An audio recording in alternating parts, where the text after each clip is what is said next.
Bueno, pues pasamos de inmediato a la supermesa de superperiodistas del Supermartes y ya están con nosotros Arturo Rodríguez, director de Notas sin Pauta, a quien saludo. Arturo, buenas tardes.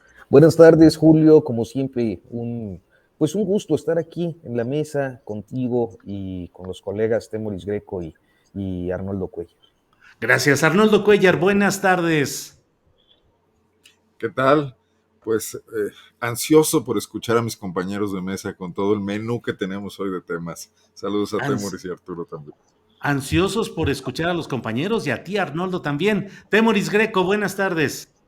Hola, hola, hola. Pues estaba pensando ahorita viéndonos aquí en la pantalla que para romper el eje Guanajuato-Coahuila, podríamos hacer el nuevo eje de la cana de la cana rigurosa, de la cana de la precisión. Ese podemos hacer. Entonces O ya, sea, aquí, Podría ser cana, una cana al aire, ¿no?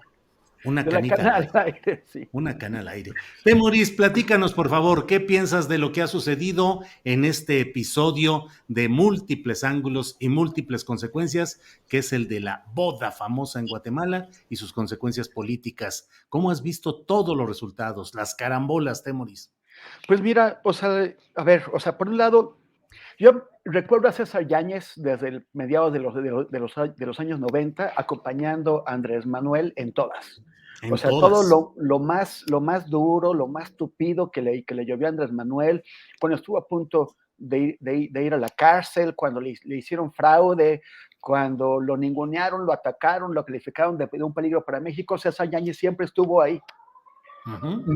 Me sorprendió muchísimo que César Yáñez incurriera, o sea, bueno, no incurriera porque no es un delito, pero hiciera eso de una boda ostentosa cuando es una persona pues acostumbrada a la calle, acostumbrada al campo, acostumbrada a la gente, a sentirla acompañando a Andrés Manuel.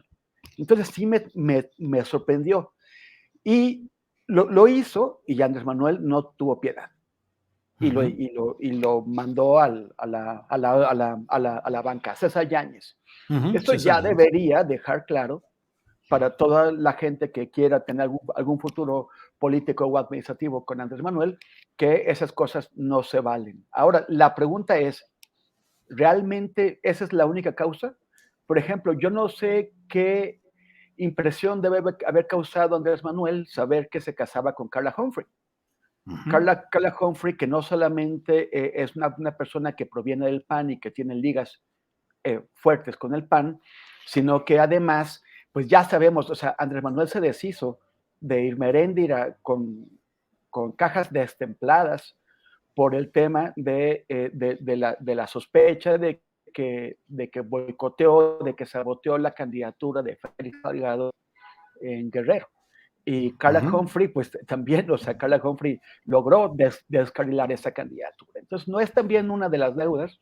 Otra es el tema que, por cierto, tú mencionaste en la columna del avión de Ili Ortiz, en Uh-huh. donde había no solamente $35,000, sino repartidos en 7 sobres. ¿Por qué iba ese dinero en efectivo? O sea, no tiene American Express Gold o Black o lo que le Claro. sigue el señor Ili Uh-huh. Ortiz.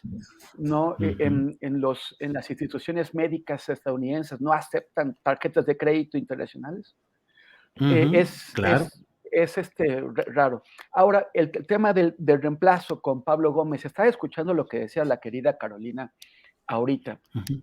que Uh-huh. Pablo Gómez, bueno, pues ya lleva muchísimo tiempo viviendo del erario, que ha sido legislador, me parece que diputado 4 o 5 veces, además de senador. Uh-huh. Pero a mí esto no me parece mal. O sea, Uh-huh. no me parece mal que alguien se dedique a la carrera parlamentaria. De hecho, Uh-huh. me parece que es lo más cercano que hay a un parlamentario en la izquierda. Uh-huh. Y, y, o sea, la carrera parlamentaria significa que tienes legisladores con la experiencia, con el conocimiento. Y si no merecen seguir esa carrera parlamentaria, pues los ciudadanos les damos una patada y los echamos con el voto, Claro, o sea, claro. con el voto. Lo que sí Sí. comparto con Carolina es que es la duda si él siempre ha sido el legislador. pues nunca ha estado en la administración pública, ni tampoco, aunque sea economista, pues no se ha dedicado a los temas financieros, a la persecución, investigación de los delitos financieros. Podrá hacerlo. Claro. Yo creo que Pablo Gómez va a, lo más sabio para él sería retener el equipo que creó Santiago Nieto y tratar, o sea, lo que está buscando con Andrés Manuel con este nuevo nombramiento es confianza, es poner a alguien de Claro. todas sus confianzas ahí que va a ejecutar.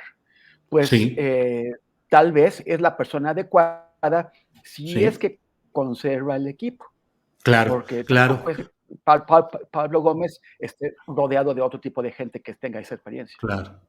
Muy bien, Temoris, gracias. Les recuerdo, Arturo Arnoldo Temoris, pueden intervenir, pueden interrumpir, podemos hacer esto con más interacción. Arturo Rodríguez, en general, tu opinión sobre este tema y en particular me gustaría preguntarte si crees que ese episodio de los $35,000 repartidos en 7 sobrecitos, como dice Temoris y como se ha señalado, ni modo que el señor Ili Ortiz no tuviera la tarjeta bancaria más elevada y con mayores servicios y con mayor comodidad, como para no andar cargando $35,000 a bordo de un avión. Eso podría abrir la puerta a una eventual indagación judicial y eventual señalamiento de actos delictivos, Arturo.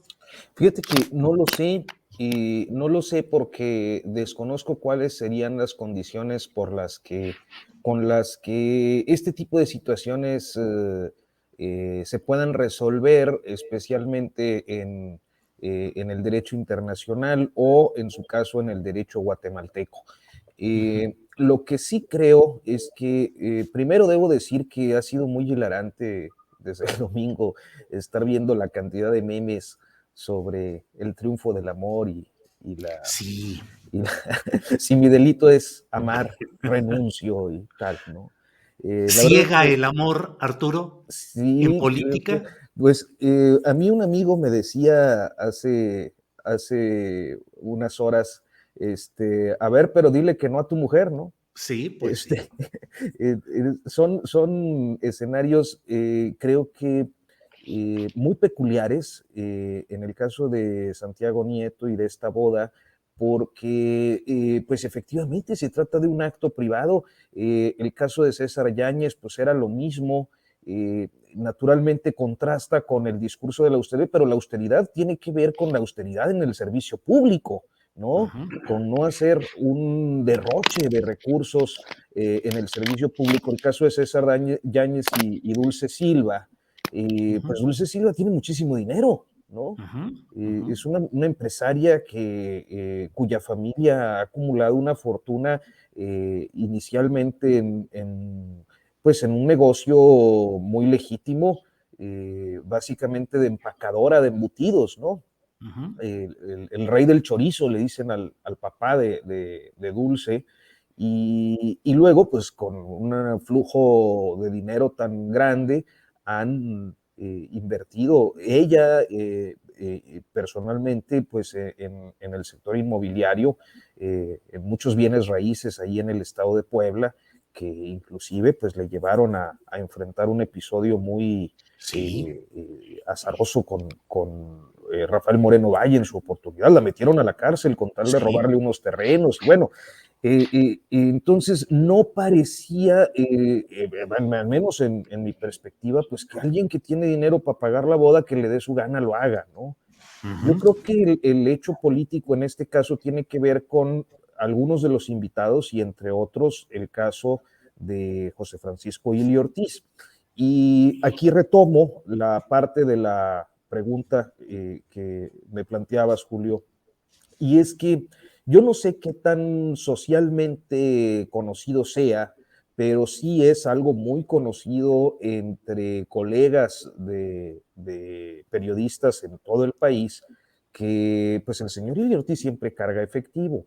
Ujú. Muy a la vieja usanza de los políticos priistas del pasado, de tal suerte que son memorables los episodios tanto de colegas en diferentes partes del país como de los propios colegas del periódico del Universal, que cuando en su oportunidad tenían que cubrir alguna nota donde el señor Ili Ortiz estaba presente o tenía algún tipo de intervención, el solo hecho de la mención motivaba que fueran a ser recompensados con el chayo directamente del patrón. Es decir, tan son sus costumbres de viejo estilo, de old school, que el propio dueño de un medio de comunicación solía hacer estos repartos de sobres a colegas periodistas, inclusive empleados suyos.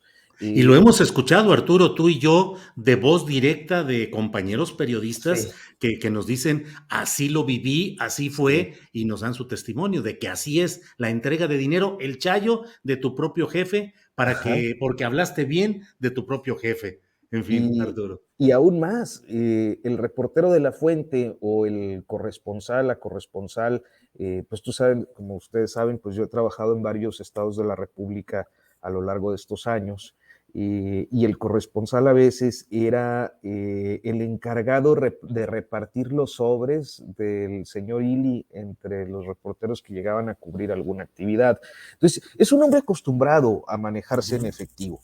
Ahora, el hecho de que se maneje así, creo que tiene que ver, y esto pues es una incógnita que al menos a nivel periodístico es imposible de despejar, que tiene que ver con el origen, ¿no? ¿Cómo podemos saber cuál es el origen de ese flujo de efectivo? Creo que lo podemos suponer en muchos casos, seguramente quienes nos están viendo pues podrían suponerlo también, pues viene de estos acuerdos extra contractuales que muchas veces se dan entre algunos medios de comunicación, los dueños, y algunos actores políticos o empresariales. En cualquier caso, creo que el episodio metió en un apuro a varios miembros de la élite política de estos tiempos, empezando por este caso de lo que pudiéramos llamar auténticamente neoporfirismo, ¿no? Con quien fuera secretaria de Turismo, descendiente de Félix Díaz, ahí en la Ciudad de México, que pues fue la primera caída.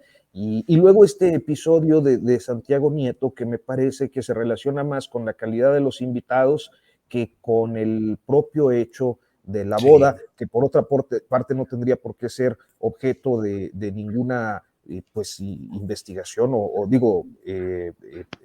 justificación o fiscalización política, un episodio pues privado.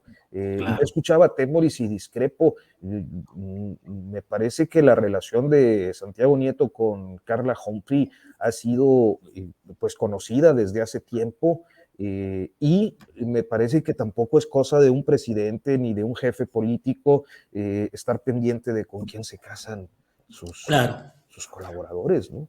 Claro. Bien, gracias Arturo.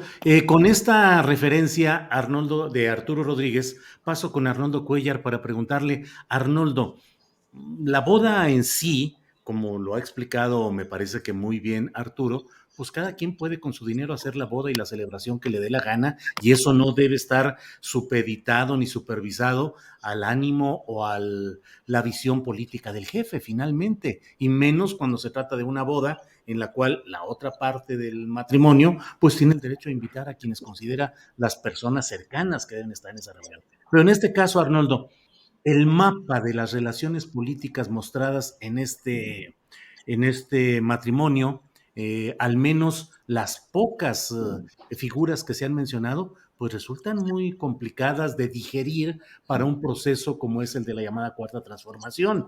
Desde luego, el propio Ili Ortiz, continuamente señalado de manera crítica y hasta ácida, cruda, directa por el presidente López Obrador, Ili Ortiz del Universal, Carolina Villano, de los grupos caciquiles de Hidalgo, priista, esposa de Rubén Moreira, exgobernador de Coahuila, Josefina Vázquez Mota, siempre recordada por los 1,000 millones de pesos que recibió del gobierno de Peña Nieto para distribuirlo, según eso, entre migrantes en Estados Unidos, y así como esos José María Riobó, el contratista pues principal durante el gobierno de López Obrador en la Ciudad de México y ahora también en esta nueva etapa. En fin, ese mapa es mucho más pesado en términos de decisiones políticas para el presidente López Obrador que la boda en sí misma. ¿Qué opinas, Arnoldo? Pues bueno, a ver, en la 4T ni te cases ni te embarques, ¿no? Y menos a Guatemala, ¿no? Son muchas esferas de análisis, Julio. A ver, y creo que sí amerita esto, es un hecho importante, lo es por las consecuencias sobre todo. ¿Qué fue lo que detonó el enojo con César Yáñez en aquella boda? Fue la publicación en Ola, fue el pago de una gacetilla pagada en Ola. No la boda en la que López Obrador estuvo, creo que firmó como Sí, testigo o alguna testigo. cosa así. Digo, a lo mejor estuvo incómodo, no sé en qué mesa lo sentaron, etcétera. A lo mejor en la de Ili, ¿no?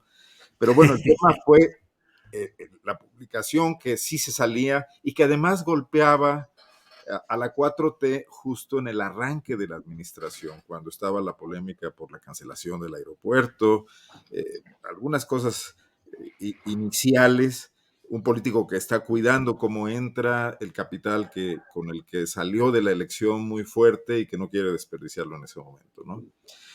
Y hoy, en esta nueva boda, el tema es también que Andrés Manuel López Obrador iba a la ONU, estuvo ya ahí, en un discurso eminentemente social y ético, llamando al mundo a reflexionar sobre la desigualdad que se ha agudizado, la enorme concentración de riqueza y una cantidad de gente impresionante en número que vive con una cantidad mínima.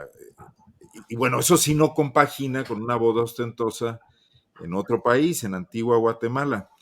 Los políticos siempre han dicho que la tarugada es la primera y todas las demás son consecuencias. Ajá. Yo creo que sí tenías que evitar un evento de esas magnitudes. Y si tu esposa lo quería así, bueno, pues te lo replanteas. ¿Qué es más importante para ti? La otra vez Santiago Nieto por la política perdió a la familia. Ahora por rehacer la familia perdió la carrera política. Tiene que encontrar un equilibrio ese hombre, ¿no? Pero yo discrepo, y hoy es día de discrepancias, con el hecho de que las bodas sean privadas. Las bodas de los políticos es lo menos privado del mundo desde hace mucho tiempo. Podemos decir aquí que son privadas, pero ya no son privadas. Para empezar, ellos mismos se encargan de que no lo sean. Y luego hay un morbo natural. Y luego este es un país empobrecido. Pregúntenle a la mayor parte de la gente cómo se casa. Solamente una élite es la que puede hacer este tipo de cosas, ¿no? Bueno, recordemos la boda del fallecido magnate, el dueño de las Chivas, de hombre, Jorge Vergara, Vergara, que se fue a la con India en Angélica un Fuentes. avión con Angélica Fuentes, invitó a todos. Sí, Y un fiestón, tema, no. bueno, eso mueve al morbo, ellos mismos se sitúan en ese plano, por eso existen revistas como estas que lo tratan y lo abordan. La boda de Juan Collado, han estado en los medios de comunicación todo el tiempo. Por cierto, no nos perdamos la columna Bajo Reserva del Universal del día de hoy, que hace un batidillo ahí hablando de una conspiración donde menciona a Adrián Rubalcaba, a Carolina Villano, a Julio Scherer, a Gertz Manero, entre otros, no recuerdo más, pero bueno, al periódico Reforma y sus nexos con Nexium, ¿no? Hoy también ahí como que se medio descompusieron un poco las cosas, me imagino que por el involucramiento del propietario. No, me parece que Santiago Nieto cometió un error al planear así esta situación de su vida privada. Y dos, si alguien lo aprovechó, como están las teorías conspiratorias planteándolo, pues es porque él abrió la posibilidad, ¿no? El viaje privado, salir a otro país, etcétera.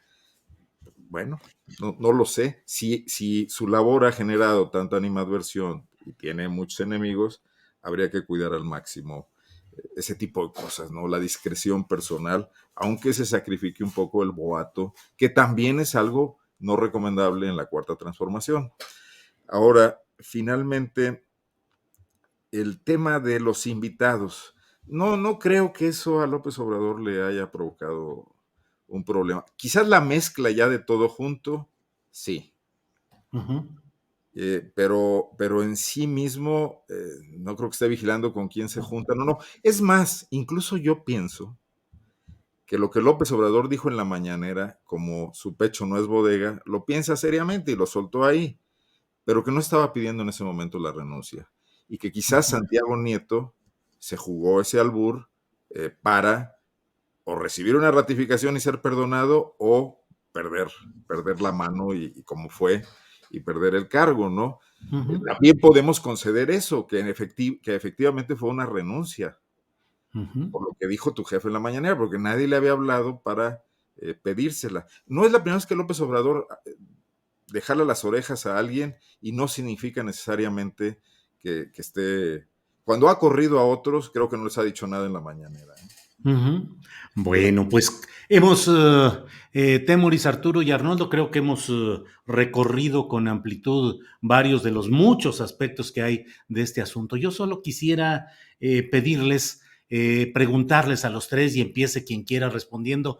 ¿Creen que Santiago Nieto sea susceptible o termine siendo candidato de oposición a la presidencia de la República en 2024? ¿Quién quiere iniciar? Arturo, Bueno, analista yo, político, no, bien no, no, pues conectado. no, yo creo que no. Electoralmente Santiago Nieto no ha sido un perfil atractivo, ni siquiera lo fue para ser candidato en el estado de Querétaro, al que aspiraba, pero que bajo ninguna circunstancia podía resultar competitivo. Creo que es un caso pues de un burócrata de alto perfil que ha tenido ciertas habilidades, principalmente comunicacionales, más que de otra cosa. O sea, yo sé que precisamente esa posibilidad y esa habilidad para estar constantemente en los medios de comunicación, pues le ha granjeado diferentes casos de simpatía y de buena relación, pero me parece que en términos reales, pues también han sido varias las complicaciones que por ese afán protagónico lo han colocado en situaciones complicadas. El caso de Emilio Lozoya, por ejemplo, pues detonó un conflicto que fue inconciliable desde aquella oportunidad en la que él filtra, por ejemplo, que ya había una investigación y qué era lo que habían encontrado básicamente los sobornos, ¿no?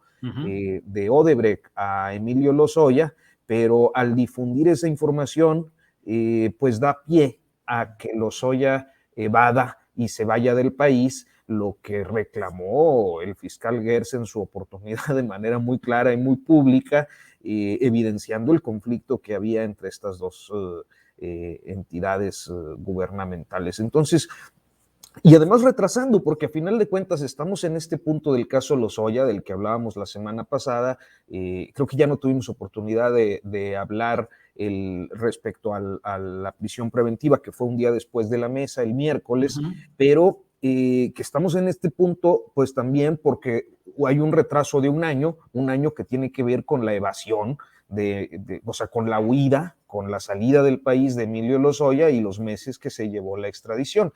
Entonces, ha tenido también diferentes desaciertos. Yo creo que en el México que se avecina, por ejemplo, yo planteaba algunos de esos episodios que han sido inflados para dar golpes políticos, caso concreto de la Operación Berlín, por ejemplo, ¿no?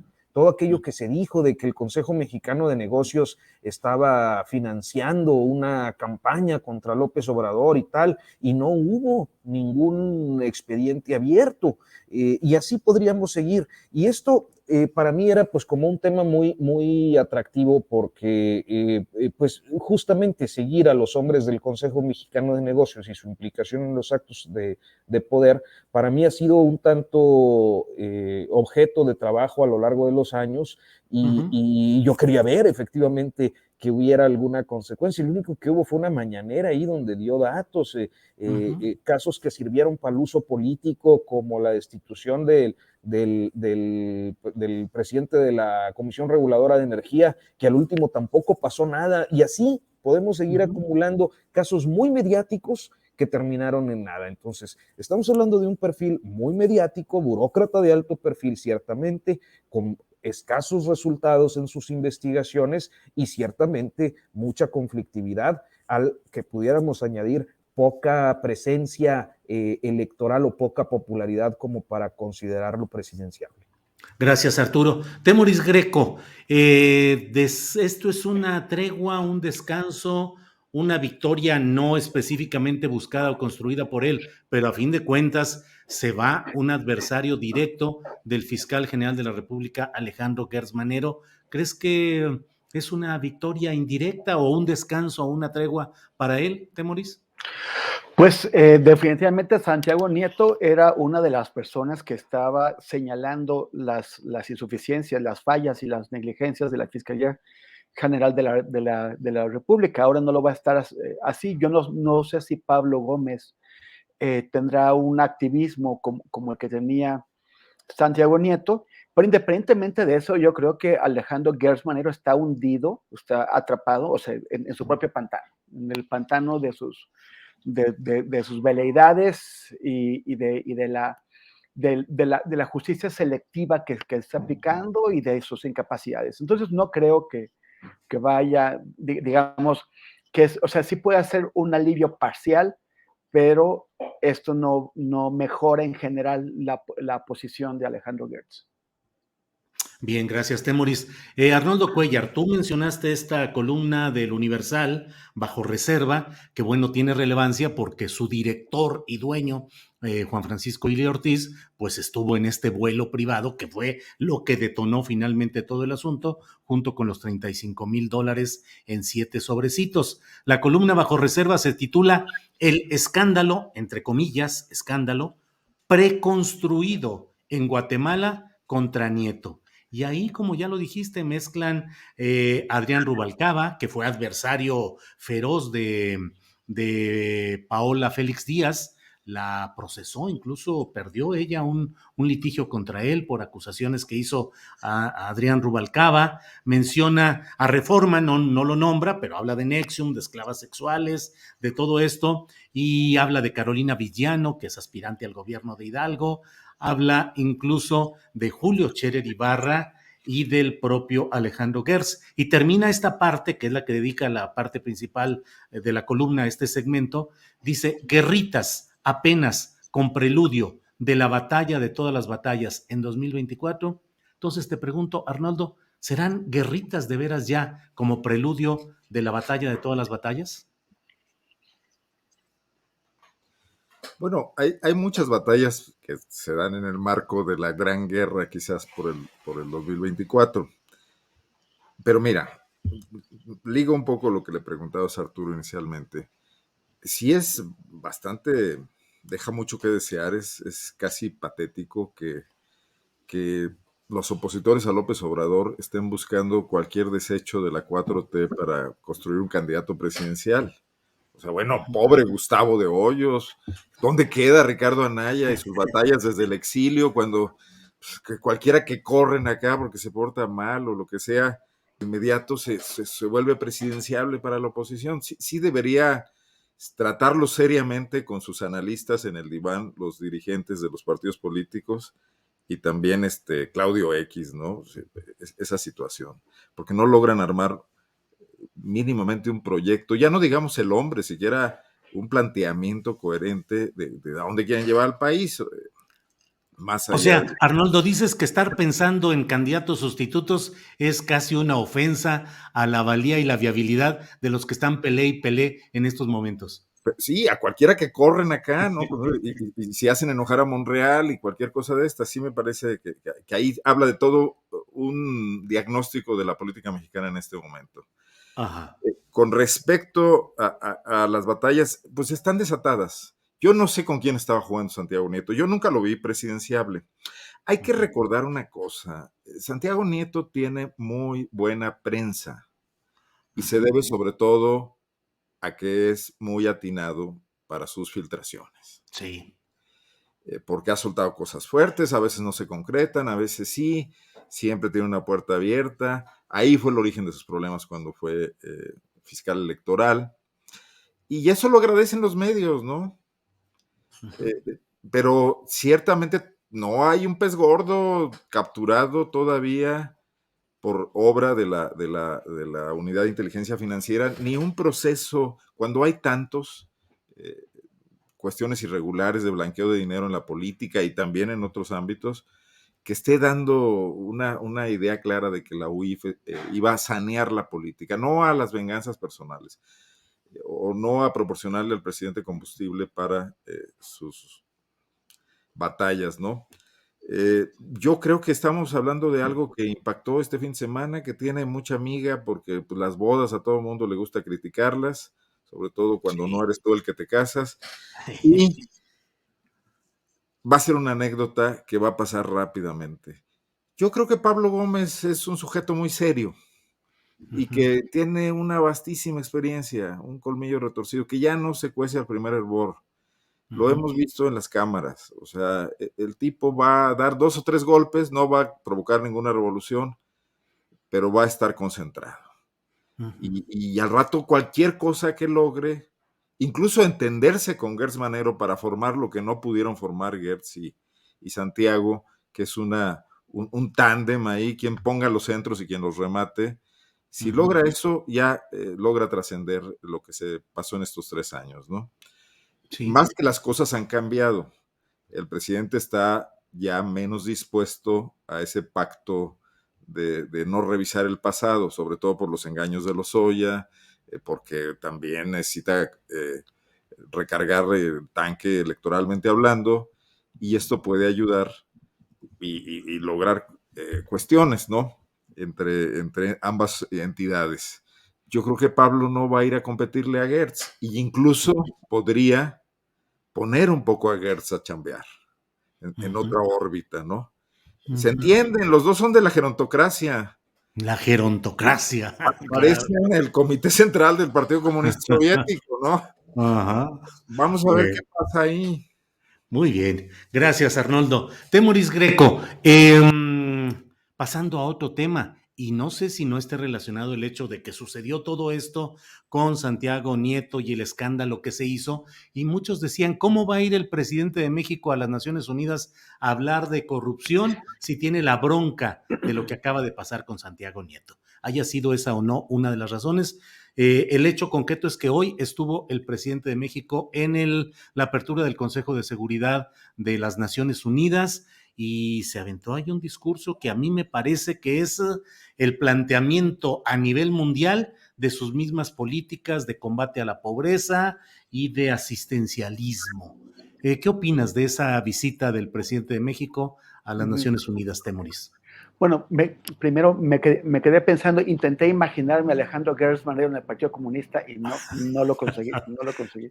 Y solo que fuera sentado en el banquillo de enfrente. Claro, o sea, sí, que en un juicio político. Sí, ahí, señor, desde la Operación Cóndor hasta ahorita, díganos qué pasa aquí. Los comunistas soviéticos ya no eran comunistas. Sobre todo en los años 80. Pero bueno, o sea, es que el tema de la política exterior mexicana es que no es una prioridad de este gobierno, ¿no? Andrés Manuel lo dijo desde el principio. Y todo lo que vemos son ocurrencias, ¿no? O sea, ya habíamos comentado esto antes. Lo de reemplazar a la OEA con otro organismo es una ocurrencia que no va a transitar absolutamente a ningún lado, no tiene apoyo de nadie. Son cosas que se están diciendo para tratar de generar una noticia. Lo que fue así el presidente no iba a ir, originalmente había dicho que no iba a ir a este evento, y luego pareció alguien, supongo que Ebrard, le explicó la importancia del foro, porque normalmente los jefes de Estado y de gobierno van a la Asamblea General de la ONU y tiran un rollo y pasan 80 y al final nadie se acuerda de lo que dijo nadie. Esto es muy distinto porque México toma la presidencia del Consejo de Seguridad y va a tener a 14 naciones escuchando lo que dice. Entonces era como un buen foro. Pero este proyecto, este plan que está proponiendo Andrés Manuel, pues correspondería a ese tipo de planes que se van cocinando a lo largo de muchos años, a lo largo de décadas. La respuesta que tiene que ofrecer el planeta ante el fenómeno del cambio climático ha sido muy difícil construirla, ya ha tomado décadas y todavía no llega a ningún lado, más o menos con posibilidades de alterar algo. Lo de cobrarles a las empresas, lo de hacer un impuesto común a las grandes empresas de 15%, ha tomado también décadas construir. Entonces es como, o sea, digo, buscan un símil para tratar de aterrizarlo a nivel del país. Pues me imagino que un gobernador de Tabasco de pronto se planta en el Congreso y les dice, sin haber hablado con nadie, sin haberse puesto de acuerdo con nadie, sin haber hecho lobbying y generado consensos, de pronto les dice, oigan, pues ya vamos a hacer este gran plan. O sea, ustedes, en primer lugar, llega sin ganas de hacer amigos, a decirles, son los inútiles, nunca, o sea, tienen 70 años aquí y no han hecho absolutamente nada. Y después de eso, les dice, yo ya sé qué es lo que tenemos que hacer. Entonces, ustedes empresarios, Carlos Slim, Bayeres, van a poner tanto por ciento cada año de su fortuna. Ustedes, grandes empresas, Grupo Carso, Grupo México, todas esas, también van a poner tanto. Y los gobiernos de los estados van a poner tantos. Y todo el mundo mirándolo como que, bueno, ¿y tú de dónde saliste? Que vienes a decirnos qué es lo que vamos a hacer cuando no lo consultaste con nadie, no le preguntaste a nadie. Es otro reflejo de la falta de política exterior que tenemos. Esta política exterior ha sido capaz de responder en momentos de urgencia. El mejor ejemplo es salvarle la vida, evitar el asesinato del presidente o expresidente de Bolivia, Evo Morales. Pero fuera de eso, o sea, fuera de estas reacciones puntuales, no hay una propuesta mexicana. Y ya además va el presidente a hablar sobre este tema cuando México acaba de ir, bueno, Ebrard acaba de ir a la COP25 a mostrar que no tiene absolutamente nada que proponer para el tema del cambio climático. O sea, no hay una. Ahora, lo que sí estamos viendo, y eso ya lo sabíamos, es que el Consejo de Seguridad en realidad sirve para poco. El desempeño más exitoso, más llamativo que ha tenido México, no llamativo, el más influyente que ha tenido México en alguno de sus pasos por el Consejo de Seguridad, es muy poco conocido, es casi un secreto, que es cuando Aguilar Sincer se puso de acuerdo con los chilenos para evitar que George Bush y sus aliados obtuvieran un apoyo para ir a invadir Irak. México y Chile se complotaron y lograron descarrilar el esfuerzo de Washington, pero eso tampoco lo podían presumir porque lo descarrilaron haciéndose pactos, haciendo como que no llegaban, como que no oían, para no atraer sobre ellos la acusación de traidores, de traicionar a Estados Unidos en el momento en que más lo necesitaban. Entonces, eso, y eso que hizo México no se puede contar. A final de cuentas, el Consejo de Seguridad es un foro para los actos simbólicos, para la grandilocuencia, pero tiene efectivamente muy pocos resultados. Y ahí puede tener razón Andrés Manuel. El tema es que con lo que fue a decir, tampoco va a cambiar las cosas y ni siquiera es la intención de cambiar las cosas. La intención es generar noticias, es un discurso para el consumo nacional. Es un discurso para que los simpatizantes de Andrés Manuel digan, nuestro presidente fue a leerles la cartilla en la ONU y los puso como champions. Gracias, Temoris. Arturo Rodríguez, hay otro tema, antes de que se nos acabe el tiempo, creo que vale la pena reflexionar sobre el hecho de que un juez de Estados Unidos ya ha ordenado... Tengo una discrepancia con lo que a dice ver, sí, Temoris, Arnoldo, Julio. A ver, viene la discrepancia. Trataré Arturo, breve. Prepara la tuya, tu Ya discrepancia, Arturo, también. Adelante. Oye, Perdón, recuerda nuestra alianza de la cana al aire, ¿eh? Sí, ya sí. dijeron que somos parte de la gerontocracia aquí en el Aquí chat queremos, también. aquí queremos ver sangre.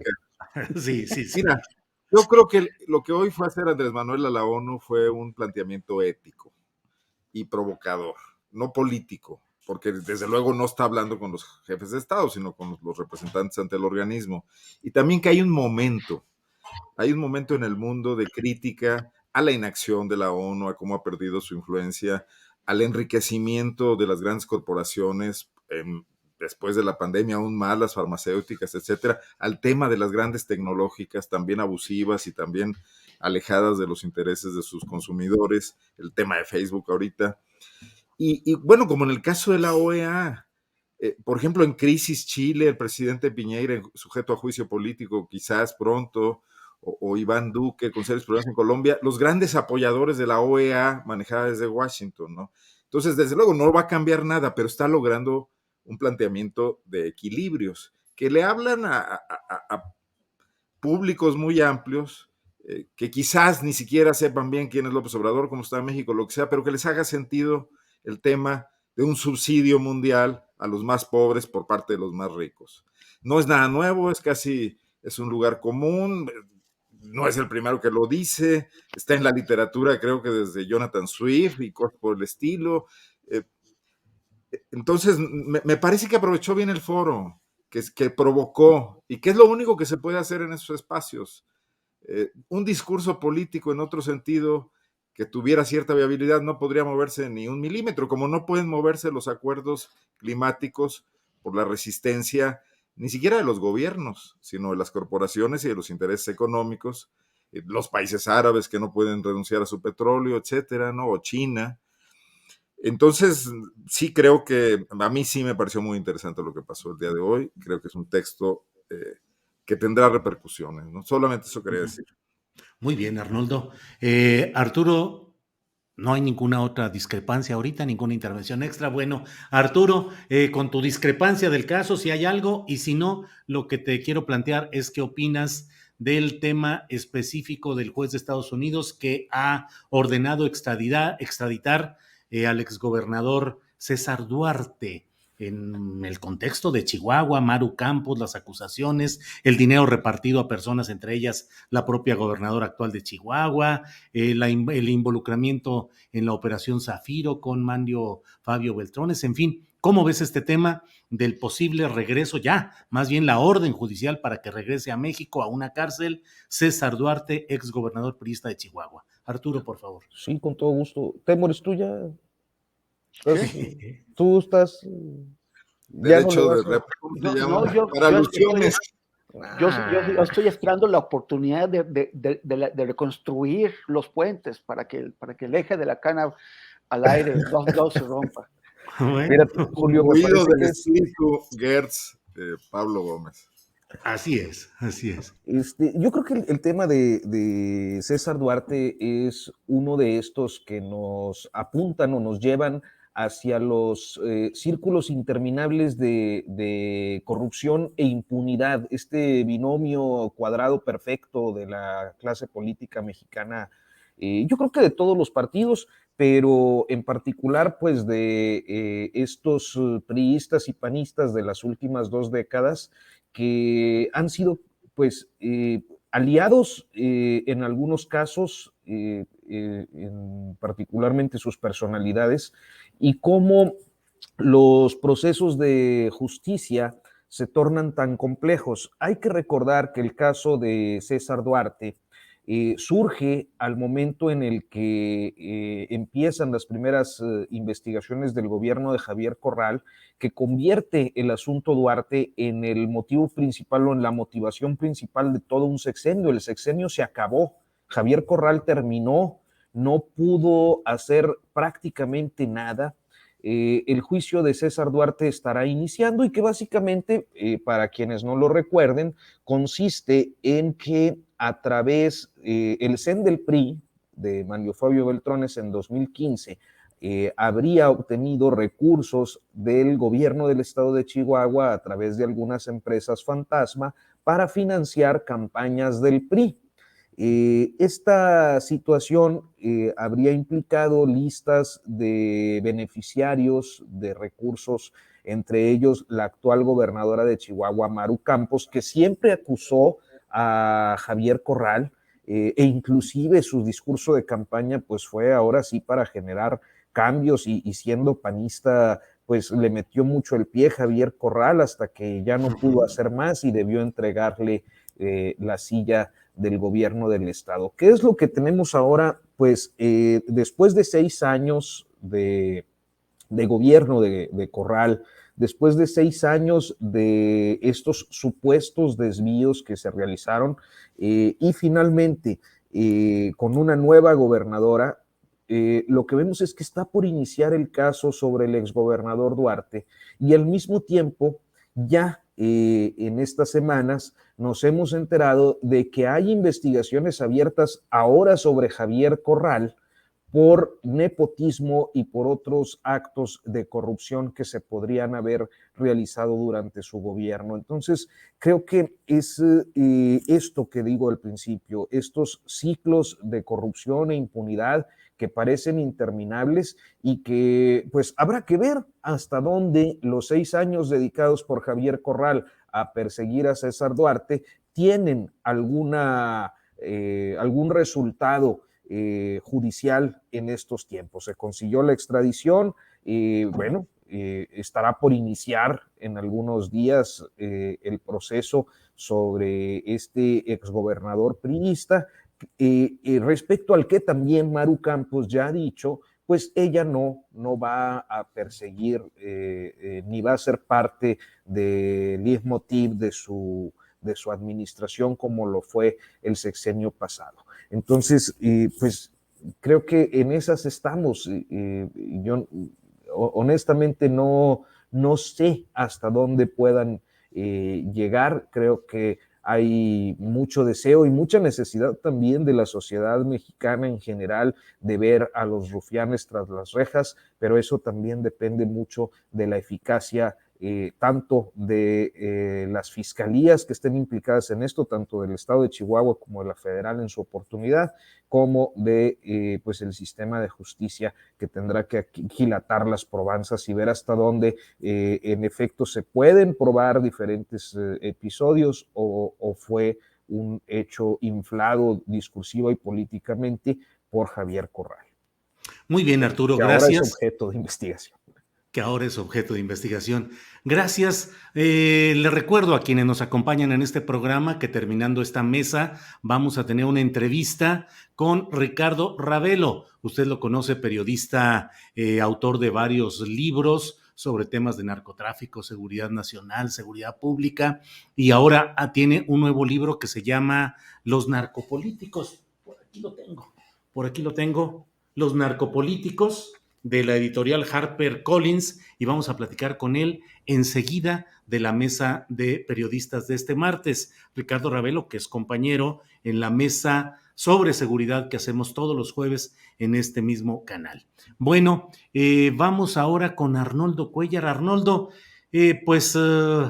ahora sí que haya sido como haya sido, pero el hecho está en que Ricardo Anaya debe presentarse de manera física el 31 de enero del año próximo ante la autoridad judicial para la audiencia que se ha ido posponiendo por diversas razones, pero pues ya está el emplazamiento para que debe estar presencialmente, físicamente. ¿Cómo ves ese proceso y qué crees que hará el distinguido panista que fue candidato a la presidencia de la República, Ricardo Anaya? ¿Irá presencialmente o seguirá de viaje? Ahora, en una entrevista, creo que en el New York Times, se relata que llegó a una habitación, a un departamento sin muebles y le llegó por Amazon un colchón que es donde iba a dormir en un departamento con 2 ventanas que daban a una visión de ladrillos o de muros sin mayor. O sea, ¿cómo lo ves, Arnoldo Cuellar? Oye, ¿qué habrá hecho con todas las cajitas vacías que dijo que le habían enviado con su expediente? Ya no, que estaban ahí tan bonitas, tan bien ordenaditas, esas ya pues no, probablemente nomás las dobló tranquilamente, si no tenía nada dentro, las dobló, las acomodó y se volvió una cosa muy chiquita, a lo mejor, Temoris. Arnoldo. Y usarlas como base del colchón. Así no, es. Bueno, no creo que se vaya a presentar, sabe que corre riesgos y pretende sacarle kilometraje a este exilio, pues, político, como quiere construirlo. Pero no sé qué piensen ustedes, quizás desde Guanajuato las cosas se ven distintas, pero yo lo veo muy disminuido incluso en sus discursos, repetitivo, no encuentra formas nuevas ya no nada más de victimizarse, ahora también de convertir eso en capital político. Las encuestas lo muestran muy bajo. eh, no, creo que le está dando oxígeno incluso el tema de la persecución, que ojalá se concrete, ¿no? Esto que comentaba Arturo lo conecto, porque el hecho de que Corral haya querido perseguir a Duarte y ahora Maru Campos no quiera perseguirlo, sí resulta lamentable, porque la justicia debería actuar sobre la base de castigar las violaciones y los excesos de los políticos en el cargo bueno, y además documentarlas, que me imagino que el manejo presupuestal que enriqueció a César Duarte y que lo llenó de ranchos y ganado de lujo, no era producto de su sueldo precisamente. Acuérdense que inventó hasta un banco, ¿no? Sí, claro. Y bueno, el financiamiento de campañas y todo esto que está ahí muy claro. Pero también el presidente López Obrador incurre en esto cuando hace cuestión de ánimo personal el seguir o no, el aplicar o no la justicia cuando lo trata de convertir en venganza. La justicia es lo contrario de la venganza. La justicia se inventó para que la venganza no fuera la norma en las relaciones entre humanos cuando hubiese agravios de algún tipo, ¿no? De siempre, digamos, antropológicamente estudiado este asunto, ¿no? Entonces no debería depender de ellos. Y también creo que si la gobernadora de Chihuahua decide perdonarlo o echar el tortuguismo atrás, tampoco le va a ir muy bien en términos de popularidad, pero yo no creo que César Duarte siga siendo popular en Chihuahua. Bueno, el PAN está metido en un lío porque Anaya disminuido, como lo dijimos, y Marco Cortés, con las secuelas de su discurso derrotista, también enfrentando ya algunas pequeñas rebeliones, aunque parece que no van a ser suficientes para tumbarlo. ¿Cómo llega esta alianza, Julio, Arturo Temoris, en este momento? No obstante, que hemos recalcado muchos errores, tropiezos, la 4T enredada en su propio discurso, estos temas que de alguna manera causan temblores internos, de que sus funcionarios no entiendan el mensaje de austeridad, etcétera. Todo eso no logra ser capitalizado por los opositores. Reforma ya no encuentra qué inventar. Este tema de los jóvenes ayudantes de AMLO que han salido para ser funcionarios públicos, lo ha tocado varias veces. No nos ha dicho si son capaces o incapaces, ¿no? Pero únicamente el tema ahí dándole vueltas y aburriendo incluso, yo creo, a sus lectores que ya quisieran encontrar algo nuevo. De no ser por Ili Ortiz, pues Reforma no tendría 8 columnas en esta semana, ¿no? Entonces también tendría que agradecerle un poco a esos $35,000 y a todo lo demás que pasó. Veo que el proceso de Ricardo Anaya seguirá en esta tesitura, tendremos nota cuando lo citen y cuando no venga y saque un nuevo video, pero Julio, aquí mismo ya lo dejamos al final, ¿no? El comentario. Pues sí, así están las cosas. Bien, pues Temoris, son las 2 de la tarde con 59 minutos. Nos queda para el postrecito algún comentario, ahora sí que dulce o no, respecto a lo que quieran ustedes comentar. Nos quedan unos 2 minutitos para cada quien. Temoris, por favor, en la parte final de este programa. Sí, yo quería, algo que me parece que está pasando desapercibido es una investigación que fue publicada el día de ayer en el periódico El Sol de México, que la hizo Saúl Hernández, que es un joven periodista de datos muy bueno, Sí. y él hizo esta o sea, lo que se puso a ver, las remesas, a dónde están llegando, en dónde las están cobrando, y sí, esos municipios en donde se están cobrando las remesas que envían desde Estados Unidos son municipios con mucha migración, o sea, que se podría explicar la llegada de remesas por el alto número de migrantes que tiene cada uno de esos municipios en Estados Unidos. Y resulta que no, los 20 municipios que más remesas reciben son municipios de baja migración, de acuerdo con el INEGI. Y Entonces, lo llamativo, o sea, bueno, se fueron también a preguntar, por ejemplo, a Culiacán, fueron a hablar con gente que recibe remesas y pudieron detectar, esto hay que estudiarlo más, o sea, lo fuerte de la investigación son los datos duros, pero detectaron que hay esquemas de pitufeo. El pitufeo es que contratan gente en Estados Unidos, o sea, o a cualquier persona para que envíe una cantidad pequeña, que no llame la atención en el sistema financiero, y aquí le pagan también un poquito a alguien para que vaya a cobrarla. O sea, durante años hemos estado viendo que en las buenas y en las malas, cuando la economía crece, cuando la economía se deprime, hasta en la pandemia, donde muchísimas personas en Estados Unidos perdieron sus empleos, el desempleo entre inmigrantes latinos creció 3 veces durante la pandemia.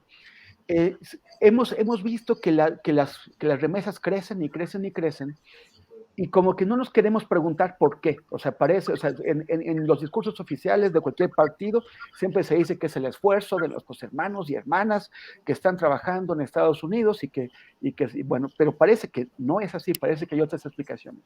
Parece que el crecimiento de las remesas, ese es un punto a investigar, pero que el crecimiento de las remesas se refiere, o sea, o más bien refleja un crecimiento en las actividades ilícitas y en el lavado de dinero. Es muy interesante esta investigación.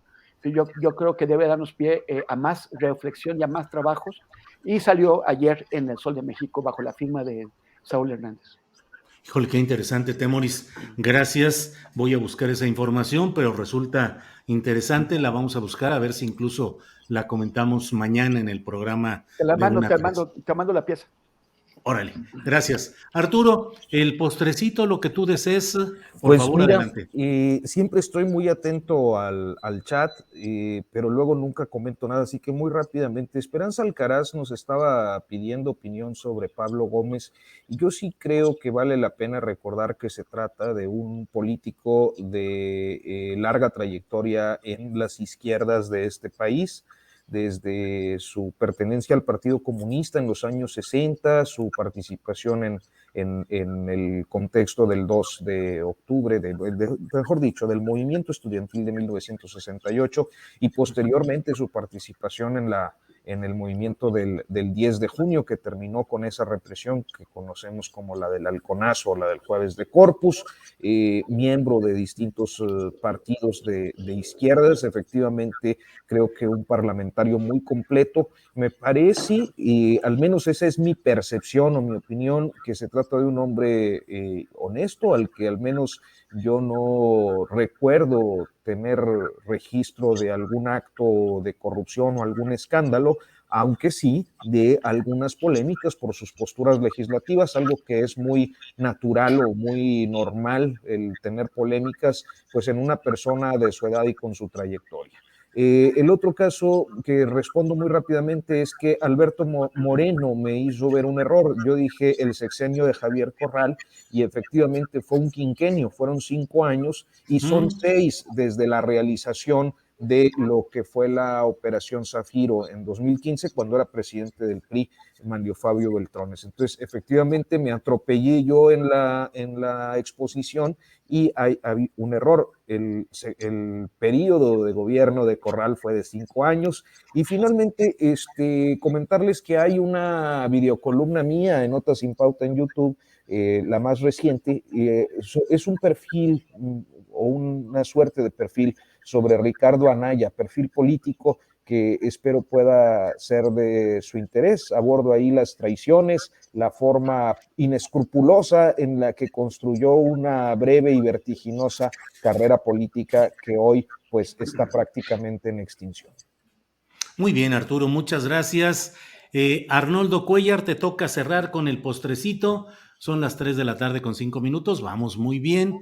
Tenemos audiencia y tenemos tema. Adelante, por favor, en la parte final, Arnoldo Cuellar. Debí leer esa columna de Arturo antes de hablar de Anaya, pero bueno, prometo hacerlo. Hay que leer siempre, Arturo, que los sábados en el Heraldo tiene una columna muy documentada y muy reporteada. Y un programa de radio ahora también muy exitoso.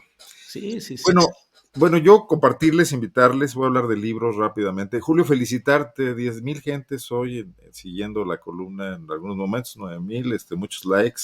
Esto Pues va en popa. ustedes son No, ha de haber los que sido lo celebran. Carolina Rocha que nos dejó aquí el envión.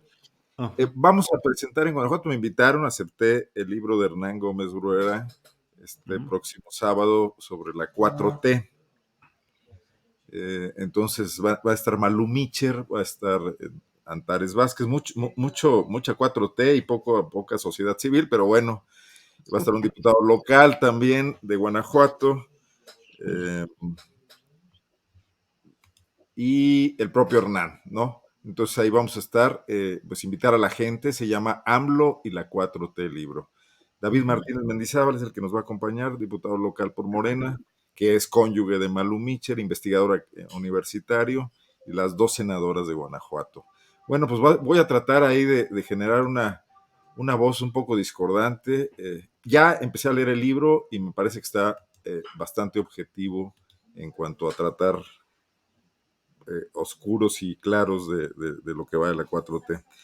Y comentarles una investigación periodística, más bien es una tesis de doctorado, mejor dicho, de Irving Huerta, este reportero que siguió ahora estudiando temas de periodismo en Inglaterra, en Londres, y que ya saca su tesis de doctorado, porque lo escuché en una charla de Twitter esta semana, y me parece muy interesante su enfoque. Ojalá traduzcan pronto su tesis, porque habla de la problemática que se ha generado por el periodismo de investigación en México, orientado por las subvenciones de las agencias extranjeras, europeas y norteamericanas, que a la hora de pagar, el que paga manda, definen las agendas y que en ocasiones posponen temas que podrían ser más relevantes si se definieran por los propios periodistas o entrar a otras esferas de análisis, ¿no?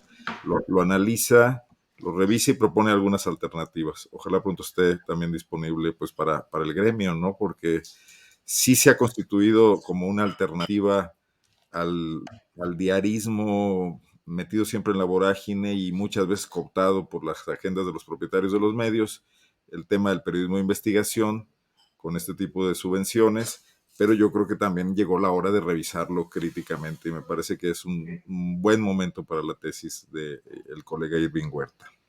Nada híjole, más. pues no solamente conseguimos una alta audiencia gracias a la calidad de sus comentarios, sino además también casi son como mis jefes de información porque ya me dieron materia para buscar una información que me va a pasar Temoris de este reportaje de Saúl Hernández en El Sol de México y este de Irving Huerta, Arnoldo, que es muy interesante, a ver si lo buscamos acá para entrevistarlo también sobre este tema. Así es que bueno, pues muchas gracias, muy complacido de su participación, su amable presencia en este super martes de super periodistas. Así es que, Temoris Greco, gracias y buenas tardes. Gracias, gracias. Y invito a nuestro público que me sigan en Instagram, en Facebook, en Twitter con @Temoris. Arroba Temoris, no hay otro. Arturo Rodríguez, por favor, buenas tardes, gracias. Muy buenas tardes, Julio, Arnoldo, Temoris, como siempre, un gusto estar por acá, saludarles y compartir puntos de vista. Espero que ese eje de la cana al aire se pueda romper rápidamente en discrepancias verbalmente violentas que enciendan más el chat. O sea, estamos demasiado moderados. Salvador Frausto se pintó la barba de azul hace tiempo, así es que alguno de ustedes, Temoris o Arnoldo, pueden pintarse también el cabello de anaranjado o de algún color así. A mí me parece que Arnoldo sí le va a pegar mejor el tinte. Sí, además a mí se me hace que Arnoldo se pone tinte platino, porque ese color es así muy, muy peculiar. Arnoldo, muchas gracias y buenas tardes. Muchísimas gracias a ambos. Lo pensaré seriamente. Saludos, siempre me gusta escucharlos. Gracias, que estén bien. Gracias. Hasta luego.